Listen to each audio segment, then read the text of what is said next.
Welcome to the Lord of the Rings Lorecast, the show that explores the background of Tolkien's amazing world from the very beginning.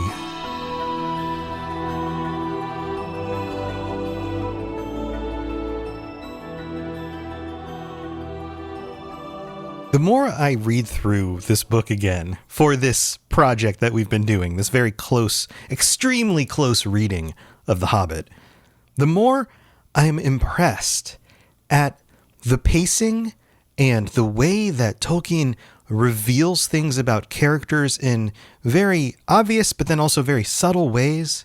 In today's episode, we get the first two poems/songs in the book, both done by the Dwarves. And I don't know if you're like me, but I remember my feelings about the poetry in the book from maybe not the very first time I read this, back when I was in like 5th grade, but definitely from other times when I would look back and read through a passage or reread the book when I was much younger. And I remember wanting to skip the poems. I'm sure I did on my first reading. I probably just jumped over them and I was like, oh, they sing a song about plates and knives. Okay. And then I moved on with the story. But these poems are here for a very important reason, and we're going to get to that for each of these different songs. Well, let's call them songs from this point on, because that's how they're presented in the books. They're written as poetry, because Tolkien enjoyed writing poetry, but in the story, they're sung. And they reveal some very interesting things about these dwarves that we have only just met, and their relationship with our host, Bilbo Baggins. So let's get into it.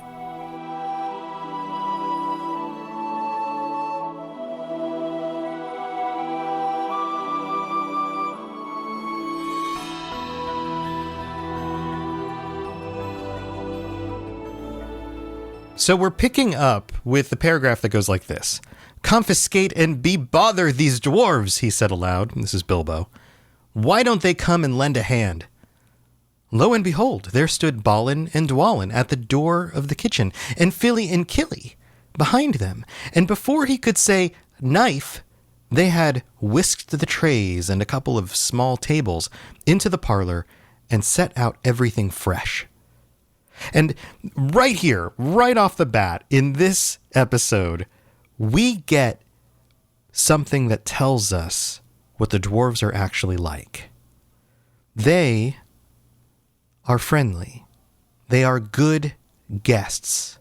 When they see their host is struggling, they stand up and they say, "Hey, can we help?" And notice who stood up to offer their help. Balin and Dwalin, two of the older dwarves, and Fili and Kili, two of the youngest dwarves. They represent the entire group, and yet they're just a small portion of the entire group. I have to wonder, did Gandalf maybe nudge them? But no, I think that the dwarves themselves understand social norms. And those social norms are very, very important in their culture. And so they stood up and offered their host some help. Now, this is after eating lots of food. This is after the whole thing that we ended with last week where Gandalf requests the wine, and then Thorin says, "Yeah, some for me too." And Bifur says, "Raspberry jam and apple tarts." And they end up eating a lot more food. And by the way, we're reminded a little bit later that this wasn't even supper. This was most likely dinner, according to Hobbit tradition. And yet the dwarves seem very, very keen on this idea of, well, we're going to be a while, so supper sounds delicious. But I'm getting ahead of myself. In the next paragraph, we learn that they all sit around the table. Gandalf at the head of the party, 13 dwarves all around. Notice that Thorin isn't at the head of the party. I think this tells us from a very early section of this book that Gandalf is ultimately the one in charge. Thorin is respected among the other dwarves for sure. We've already been given signs that that is the case. But Gandalf is ultimately the leader here.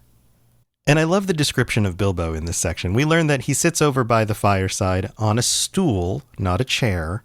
He's putting himself out a little bit as the host to make sure that his guests are all comfortable. And we learn that he nibbles at a biscuit. He's not really hungry anymore.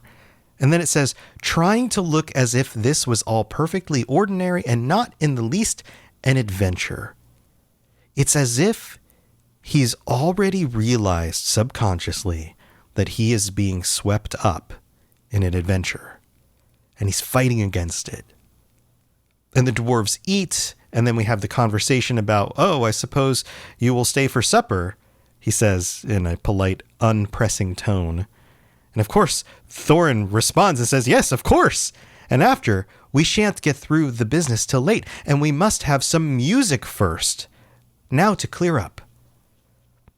This is the first time we get music mentioned. And to my young mind, reading through this originally, this was a little confusing.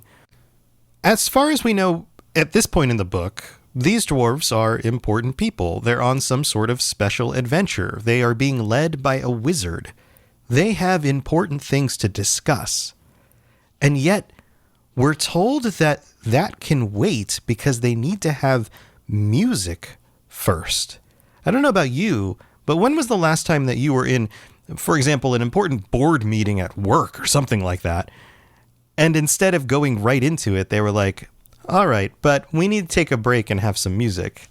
In our culture, we go to like a conference or something. We spend the whole day doing meetings, taking a break for lunch, and then maybe in the evening, on the last day of the conference, you have like a concert or something like that, depending on the industry that you're in. But no, in dwarven culture, comfort and entertainment is important. And at first I struggle with this. I'm like, well, but they have important things to talk about. But what about their psychological well-being? I would imagine when you are a people who have been ostracized from your home, have lived through the tragedy of losing many, many friends and neighbors, and then struggling for a considerable period of time to find your place in the world. For a community that's gone through that, mental health becomes a high priority. It's not just because they enjoy music. It's because they are focusing on making sure that they can get through what they need to get through. Music is a source of bonding, and it's a time to relax and focus. And yet this first song, the first song we get, makes fun of their host. We get this paragraph here. It says, thereupon the 12 dwarves, not Thorin, because he was too important, which is interesting, and I'll note that he's not leading from the front here, but we do get some other info. It says that he stayed and talked to Gandalf, so I have to wonder if he needed to talk with Gandalf privately while the rest of them were busy. But they jump to their feet, they make tall piles of all the things, and then off they go, balancing the trays and columns and acting like a very coordinated group. And this is one of the things I think they did really well in the movie. The dwarves are comedically, and that's an interesting point here too. This is a comedic scene, first of all, but they are comedically organized and coordinated and talented. And although the song makes fun of Bilbo, he's squeaking with fright. Please be careful and please don't trouble. I can manage. He's trying to tell them, no, I got this. You guys don't need to do this. You're going to break my stuff, because he cares about the comforts of home. The dwarves make fun of him in the song. And we'll read through the entire song. I want to go through this entire song word by word. But the one thing I want you to be aware of in this is that this is not the dwarves making fun of Bilbo because they don't like him. This is the dwarves treating Bilbo as if he's already an insider. If you are somebody who grew up with a bunch of siblings, or it's more common among young men, but you have a group of friends or brothers, you pick on each other, right? You make these little jabs, you say these little things, and it's not because you don't like each other, it's how you know you do like each other. And the dwarves are doing this to Bilbo here. The song goes, chip the glasses and crack the plates immediately from the beginning. Do the things that Bilbo's telling us not to do, even though we're not doing them. Blunt the knives and bend the forks. That's what Bilbo Baggins hates. Smash the bottles and burn the corks. Cut the cloth and tread on the fat. Pour the milk on the pantry floor. Leave the bones on the bedroom mat. Splash the wine on every door. And these are, of course, ridiculous things. Why would you put the bones on a bedroom mat? It's funny. This is supposed to be funny. Dump the crocks in a boiling bowl. Pound them up with a thumping pole. And when you've finished, if any are whole, send them down the hall to roll. That's what Bilbo Baggins hates. So carefully with the plates. Notice it ends with them saying, don't do any of the things we just listed. We were just teasing you. Be careful. The very next line of prose after this poem is done is, and of course they did none of these dreadful things, and everything was cleaned and put away safe as quick as lightning. This tells us so much about this party of dwarves who just showed up out of nowhere. They are friendly and helpful, and they may tease you a bit along the way, but that's all in good fun. These are good people. So this poem exists for a few different reasons, right? First, it's funny, not only to the reader, but maybe also to the dwarves themselves. They're having a laugh. They're in good spirits. They've probably had one of the best meals they've had in a very long time on the open road. It shows also that Bilbo is not very good at hiding his feelings. He's been trying to play it cool this whole time, but the dwarves can tell. He's on edge. And so they tease him for it as almost a way to break that. We also know that the dwarves are good at teasing. This is part of their community, part of this brotherhood, in a sense, of this group of travelers. And yet they're good-natured and helpful. We also know that Tolkien enjoyed writing poems, and this was an opportunity to write poems. And we don't have a chance to really get into the details here, but poems show up all throughout his works. And in his day, he wasn't necessarily known by the popular poets of the day as being a good poet. In fact, some of them had some very critical things to say about the poems that show up in some of his books. But I think what was more important to Tolkien about his poetry wasn't so much that it was perfect in the eyes of his contemporaries. It was that the forms of the poem and the way that they worked in the rest of the literature made sense. The types of poetry that he uses harken back to the cultures that are referenced in his works and that were inspiration for the cultures in his books. And they also do something for the narrative. They're not just there because he wanted to put a song in the middle of the story. They're there because they reveal things about the characters. And as we'll see in the next poem, about where the journey is going. His poems often tell us something of the past or the present or the future that we may not have been aware of if it weren't for that poem. I have to wonder if I could go back and tell my younger self all of this, if I would have listened. I probably would have just rolled my eyes and said, yeah, whatever. So they go back and they find Thorin with his feet on the fender smoking a pipe. And he's blowing these smoke rings. This is the second time we get smoke rings, but these smoke rings are different. And I think they're different for a specific reason. It says here, he was blowing the most enormous smoke rings, and wherever he told one to go, it went. Up the chimney, or behind the clock on the mantelpiece, or under the table, or round and round the ceiling. But wherever it went, it was not quick enough to escape Gandalf's. Pop. He sent a smaller smoke ring from his short clay pipe straight through each one of Thorin's. And Gandalf's rings are even crazier. They go green and come back to hover over the wizard's head. They truly do appear to be magical. And so I have some questions for you here. Are Thorin's smoke rings actually magic? Is this a view of dwarven magic? Or is he somebody that is just good with parlor tricks? Does he understand the way the air is flowing through the room? And he knows that if he blows a smoke ring in a certain way, it will travel in a certain way. Or is this just more silly fun for us, the reader? Gandalf's clearly looks like magic. Or he's just even more skilled. It doesn't exactly say which. And Bilbo watches this unfurl. It says he loved smoke rings, but then he blushed to think how proud he had been yesterday morning of the smoke rings he sent up the wind over the hill. Because that's when Gandalf sat down next to him and complimented his smoke rings. What we are seeing here is, I think, a combination of things. First, Bilbo's starting to realize the kinds of people that he has in his home right here. And secondly, he's being drawn ever so gently and ever so intentionally into this adventure. It is appealing more and more to his Took side. And we're going to see more of that in the next section. But first, we have to go thank our patrons, so don't go anywhere.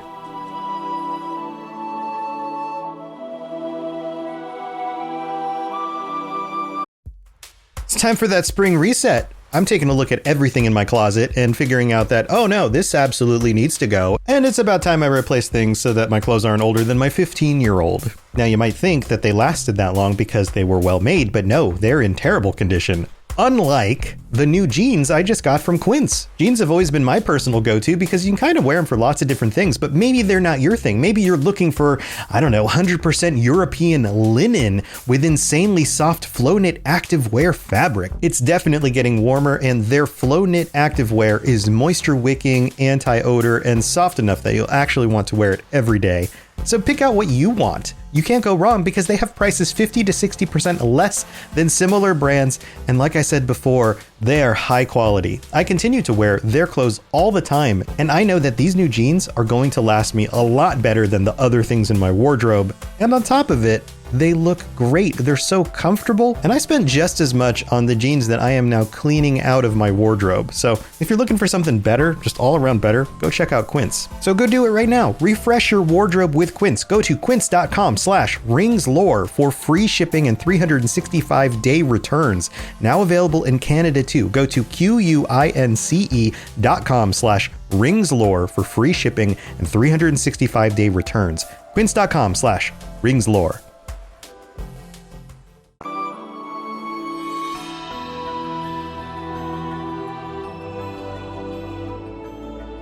All right, here we are in the middle of the show. Welcome. I hope you are enjoying these Hobbit episodes. I hope you also, for the patrons, are enjoying the adventures of my character in Lord of the Rings Online, who is named, thanks to those of you who joined in the live chat as I was designing him, Tomdalin of Gondolin. Yes, that is my character. He is a high elf.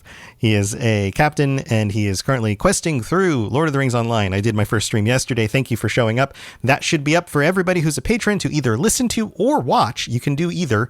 And I will be doing more of those on occasion whenever I get the opportunity. So make sure you follow over at twitch.tv/robotsradio. Also, thank you so much for the patrons, and welcome to our newest patrons. We've got a bunch that joined in this last week. Bill the Pony, Kakper K, Helen H, Joey E, Jordan, Peter H, and Jacob R, as I scroll through and make sure I don't miss any.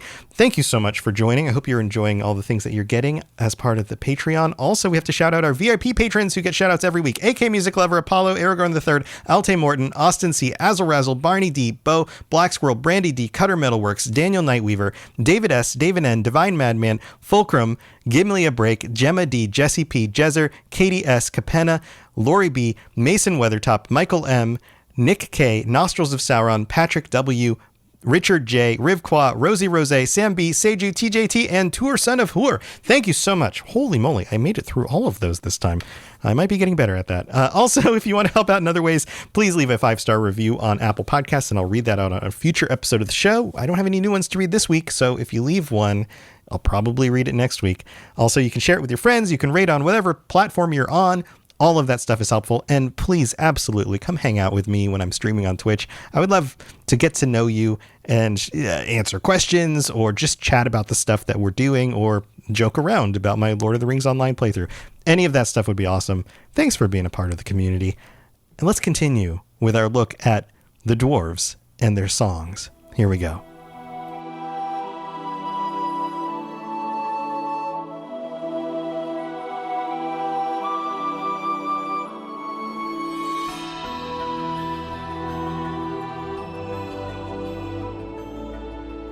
So the whole thing with the smoke rings dies down, and maybe that's why Thorin didn't get up, is because he wanted to play smoke rings with his old buddy Gandalf. Who knows? But there's a call for music. Thorin says, "Now for some music. Bring out the instruments." And of course, this is another comedic situation. You wouldn't expect these travelers on the road to have at least some of these instruments. I mean, maybe you keep a flute in your pocket or a harmonica, something travel-sized. But they bring out fiddles. And here, let's just go through it. They brought back little fiddles. Dori, Nori, and Ori brought out flutes. That was Keely and Philly with the fiddles, Nori, Dori, and Ori with the flutes from somewhere inside their coats. Bomber produced a drum from the hall. Biffer and Boffer went out too and came back with clarinets that they had left among the walking sticks. So of course we didn't notice them. They looked like walking sticks. Dwalin and Balin said, "Excuse me, I left mine in the porch." "Just bring mine in with you," said Thorin. They came back with viols as big as themselves and with Thorin's harp wrapped in a green cloth. I believe this is both meant to be comedic, because what were they using to carry these instruments around? You wouldn't just walk around with a viol, or viola, I think is probably what that means, or a freaking harp just out in the world. You'd have to put it in something to carry it. And if it's an instrument that's as big as you are, because you're a dwarf, then where are the pack animals with the wagons that you had put these things in? They're not to be seen, and yet the dwarves have these instruments. It's kind of like a clown car sort of situation, or like a magic trick, right? Where things keep coming out of the pocket. But this also tells us something else about the dwarves. Music, again, is very important. It's even more important than the dish putting away song that we have before. These are individuals who know how to play their instruments. They probably play them nightly. This is something that they do regularly to bond with each other, to let off some steam. I'm a musician myself. There are very few situations in my life that I found as rewarding as working with other musicians regularly on our songs. Now, you couldn't have blamed Bilbo for thinking that maybe he was drunk or enchanted that all of these instruments just showed up out of nowhere, but I think enchanted might be even closer to the truth. We know that Bilbo was prone to exaggeration, so maybe in writing this story later, there weren't exactly all of these instruments, but maybe there were. Or maybe he was just so enchanted with this song that he couldn't remember straight. We get these really interesting passages here where Bilbo forgets everything after Thorin strikes up the music with his harp. It's as if there's a spell on him, because it says that he was swept away into dark lands under strange moons, far over the water and very far from his hobbit hole under the hill. It's as if he was already on this adventure in his mind. And then we get these descriptions of the passing of time, but it's done in a very interesting way. It says here, "The dark came into the room from a little window that opened in the side of the hill." As if the dark was a character itself, not just the shadows of the evening creeping into the room as the sun moved over the horizon. The dark itself. And then in the next paragraph, the dark filled all the room, and the fire died down, and the shadows were lost, and yet they continued to play on. This is another one of those scenes that I can remember very vividly from the movies, because they really nailed the feeling here. And it's not a dark that is scary or dangerous. It is a dark that is enchanting and mysterious. The dark of the evening. And then we get their song and a description of their voices, deep, like the homes, their ancient homes, like the caves and the dwellings that they came from. And then we get the song itself. "Far over the misty mountains cold, to dungeons deep and caverns old, we must away ere break of day, to seek the pale enchanted gold. Now, you may have noticed something right here on this first section of the poem/song. This is clearly not something that could have been written ahead of time, because they are saying, we must away ere break of day. They're talking about this moment now, and yet somehow they all know the words together. And I always thought that was a little silly. Not silly in a funny, haha sort of way, but silly in a, well, that kind of breaks the reality of the moment sort of way. But when you have an understanding of Tolkien's influences from mythology and older literature, this is something that happens in those kinds of stories as well. It's akin to looking back at a musical and everybody just busts out in song while somebody's in a grocery store and going, well, that never happens. You start to understand that, of course, that never happens. It's part of conveying the story, the mood, who these characters are, what is important to them, how they feel. And that's sort of where this fits in this book. It continues and says, the dwarves of yore made mighty spells, while hammers fell like ringing bells, in places deep where dark things sleep, in hallowed halls beneath the fells. For ancient king and elvish lord, there many a gleaming golden hoard, they shaped and wrought, and light they caught, to hide in gems on hilt of sword.